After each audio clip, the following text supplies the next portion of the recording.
The Walrus and the Carpenter by Lewis Carroll. The sun was shining on the sea, and shining with all his might. He did his very best to make the pillow smooth and bright, and this was odd, because it was the middle of the night. The moon was shining sulkily, because she thought the sun had got no business to be there after the day was done. "It's very rude of him," she said, "to come and spoil the fun." The sea was wet as wet could be, the sun was dry as dry. You could not see a cloud, because no cloud was in the sky. No birds were flying overhead, there were no birds to fly. The Walrus and the Carpenter were walking close at hand. They wept like anything to see such quantities of sand. If this were only cleared away, they said, it will be grand. If 7 maids with 7 mops swept it for half a year, do you suppose, the Walrus said, what they could get in Clare? I doubt it, said the Carpenter, and shed a bitter tear. "Oh, oysters, come and walk with us," the Walrus did beseech. A pleasant walk, a pleasant talk along the briny beach. We cannot do this more than 4, to give a hand to each. The eldest oysters looked at him, but never a word he said. The eldest oysters winked his eye and shook his heavy head, meaning to say he did not choose to leave the oyster bed. But 4 young oysters hurried up, all eager for the treat. Their coats were brushed, their faces washed, their shoes were clean and neat. And this was sad, because, they hadn't any feet.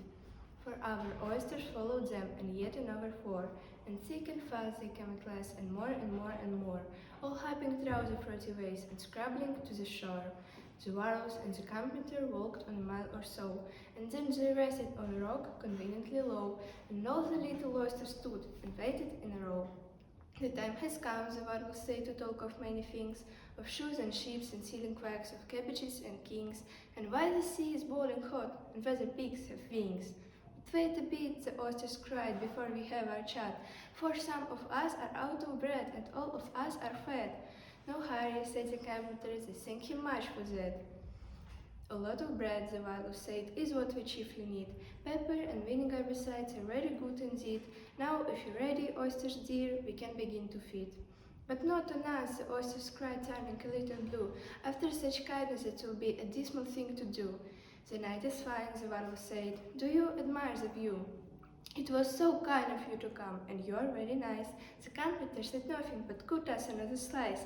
"I wish you were not quite so deaf, I've had to ask you twice." "It seems a shame," the Walrus said, "to play them such a trick, after we brought them out so far and made them trot so quick." The Carpenter said nothing, but the butter's pretty too thick. "I weep for you," the Walrus said, "I deeply sympathize."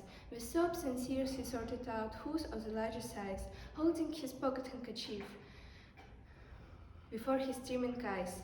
"Oh, oysters," said the Carpenter, "you had a pleasant run. Shall we be trotting home again?" But answer came there none, and this was scarcely odd, because they eat every one.